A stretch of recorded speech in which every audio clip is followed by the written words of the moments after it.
Welcome to the Salmon Runs YouTube. Enjoy the video. You'll start by powering the Mirascreen and switching your TV to that HDMI input so you can see its setup screen. Plug the included USB cable into a stable 5V/1A source.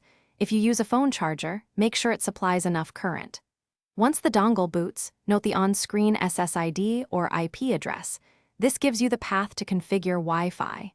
While the device shows its splash screen, have your phone or laptop ready with Wi-Fi enabled so you can connect immediately. Once you're connected to the Mirascreen's temporary access point or web UI at the displayed IP, enter your home Wi-Fi SSID and password to move the dongle onto your network. Make sure you pick 4 GHz if the Mirascreen model requires it. 4 GHz gives better range, while 5 GHz can offer less interference when supported. After it rejoins your router, switch your phone or laptop into the appropriate casting mode.